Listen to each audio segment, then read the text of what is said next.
the reason I say I'm impressed with that is because they really make the effort to, to have trained people on the floor and knowledgeable of the products that they have on the shelf.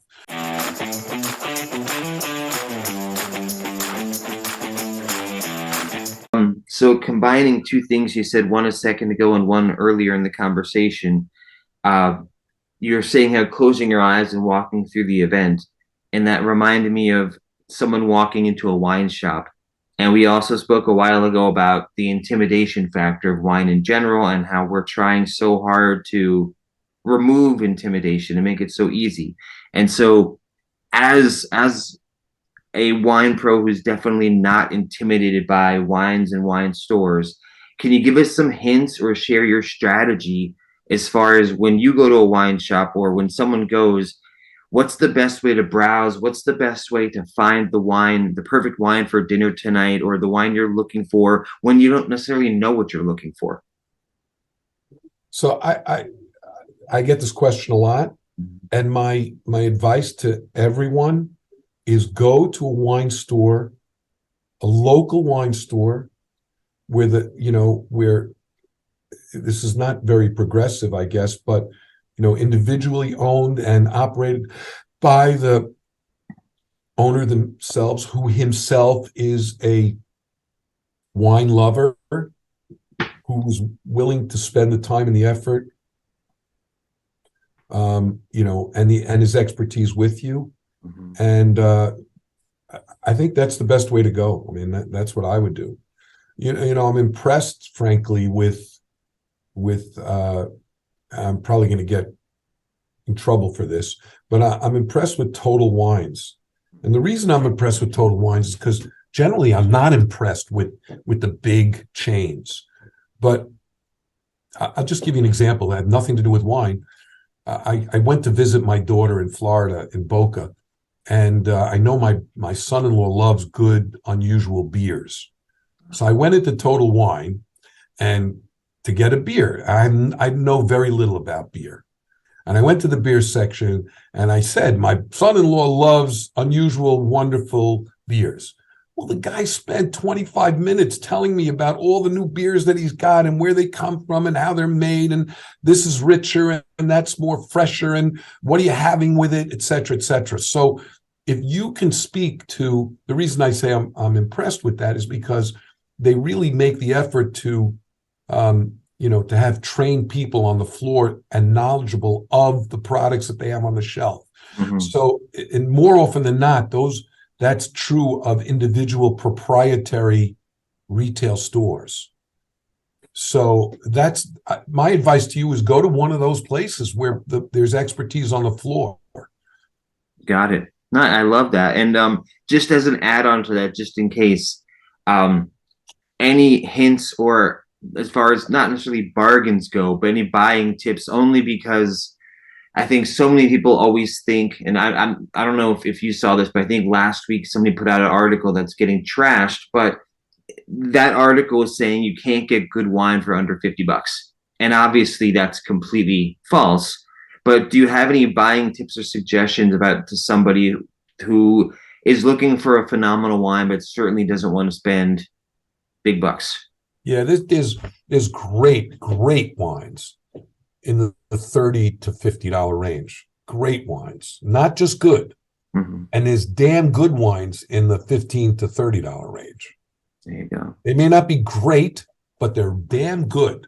Yes. I'll just give you, I can give you examples from my own portfolio, okay?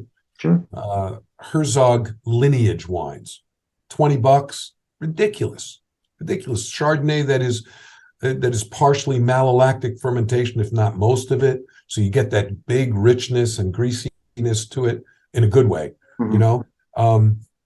And then you have Israeli wines that from Carmel, from what we call the Appellation series, which is about $25, $25. So there's no reason. Oh, great! There's great, not Chiantis, Riojas from. There are great Riojas that are, $20 to $30 that are just absolutely delicious, complex, even though there's only one variety. It's all Tempranillo. So, I can go on and on and on. And Sure. I have to tell you, we just did a level 3 WSCT course Okay. with a master of wine. And one of the wines that he chose to use in the course was a wine from Australia, a Teal Lake Shiraz. Huh. All right. Mhm. $12. This is a master of wine, Jay Yeoman. Okay. Okay. And we did it, he did it with the whole class, 30 some odd people, and he said, whoa, this is one of the best Shirazes out of Australia I've ever had. $12. Man. So, it's true. If you want a great wine, you probably need to go to $30 or $40 or $50. And if you want a magnificent wine, maybe a little higher than that. But there are really damn good wines between 15 and 30. There are great wines between 30 and 50. And I will say, Joe, though, that often, it's not always the case, but often the more expensive wines are more expensive for a reason. I know wineries in France and in Israel and elsewhere, in Spain, that are very expensive, but there's a reason for it. And the reason often is because, I'll just give you an example. Sure. You can get wines at $600 a ton, and then there's wines that cost $10,000 a ton. Why? Because the production, or the amount of grapes that come per acre, could be half a ton instead of 6 tons per acre. So it really costs more, and the grapes are really more concentrated, more flavorful, more perfect. And the resulting wine, I'll never forget, I used to sell, in another lifetime, I used to sell a wine called Lytton Spring Zinfandel. And in those days, Frank Pryal of the New York Times wrote it up once as being the quintessential Zinfandel. Of course, the next day it sold out. And I asked Walt Walters, who's no longer with us in this world, but I asked Walt Walters, what makes your Lytton Spring Zinfandel so good? And he said, there's only 3 things that matter in making great wine. I said, okay, what are they? And he said, good grapes is most important. I said, okay, what's the second? He said, good grapes is most important. And what's the third? Good grapes. So it's kind of like, and that plays a big role. And then, of course, with even winemaking practices, if you have a wine that comes from the most unbelievable grapes, and then you age it for 3 years in oak, and you're spending, $3,000 on a brand new French barrel, and leaving it in oak for 3 years, that adds to the cost too. And all of that also adds to the quality. So it's not just some producers that's trying to make a big buck on their wine. Often it's real. It's very real. The amount of time, money, and effort and resources that go in to making a given wine that's expensive. But having said all of that, I still go back to my original. There's excellent wines between 15 and 30. There's amazing wines between 30 and 50. And above that, there's also magnificent wines. I love that. Thank you. And I love the elaboration and actually how you broke down the cost actually helps it make sense as well. So the one thing I really wanted to touch on that we didn't is so far is, as far as pairing goes, if we could talk about some traditional Passover and Seder meals or dishes, and then if you could suggest any specific bottles that would pair really well with it. And obviously for, if we go back to that sheet we both have from the top 15, some of those might be included here. It's up to you. But any specific this dish with this bottle that would pair really well, I would love a few examples of that. Okay, so what's wonderful about the Jewish community is that, it's not monolithic anymore. I mean, and it's never been. But so you have Sephardic Jews, and you have Ashkenaz Jews, and you have Israeli Jews, and you have Middle Eastern Jews, and you have Jews from all over the world. And the influences of the local cultures, non-Jewish culture, has been great on them wherever they come from. And so, Sephardic Seder's main courses may be different than maybe different than a European traditional Seder meal. And so for example, Sephardic European might have brisket, classic Seder brisket, often. And then there are, and so that would go with maybe a big, rich crianza from Spain, or even a Napa Valley Cabernet from Herzog, or the crianza from Spain is oh gosh, what's the name of the brand I'm looking for? Capsanis. On the other hand, the fish, you'll get a wonderful salmon, which would go with an amazing Rubin rosé that comes from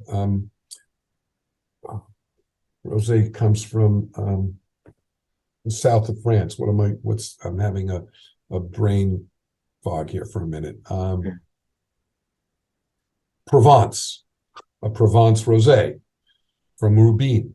And what's interesting about the Rubin Provence rosés is that they range from everything from about $20 to almost $60. So their Grand Cru is $45, $50, and their entry level Rubin B is about $20. So and of course the $20 wine is a lighter, fresher, fruitier, whereas the big Grand Cru has actually some oak influences on it. So I would say that, and here's a misconception that a lot of novices on food and wine pairing don't get. We tend to, correctly, the wine and the food have to be in harmony. So one should not overpower the other. So they should be in harmony. So if you're having fish, why is it that people say white wine with fish and red wine with meat? It's not because it's a hard and fast rule, and it shouldn't be. What they're saying is that one should not overpower the other. So that if you're having a fish and it's cold and it's light and it's fresh and it's lemony, you want to have a cold, light, fresh, and lemony wine to go with it.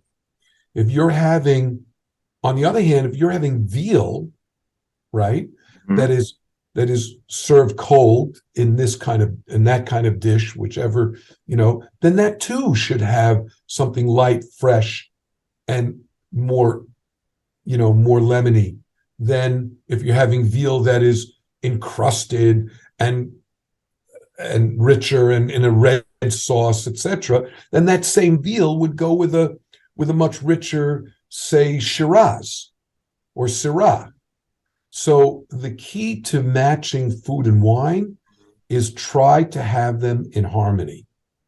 And once again, I'm going to go back to what I said about, buying wine. When you go into your retail store, tell that expert what you're having for dinner. Tell that proprietor, I'm having grilled chicken, with lemon, or I'm having grilled chicken with a rich dark mushroom sauce. Well, that's different than having grilled chicken cold with lemon. Two different wines. Sure. Okay. Same grilled chicken, but served differently is two different wines. And so my I don't want to call it admonition. I always like to do the positive. My suggestion is always look to pair the wine so that the food doesn't overpower the wine, nor the wine overpower the food, that they be in harmony. I love that. Harmony is a good word. A very big special thank you to Vrbo. Vrbo, where families travel better together. Find more information at vrbo.com.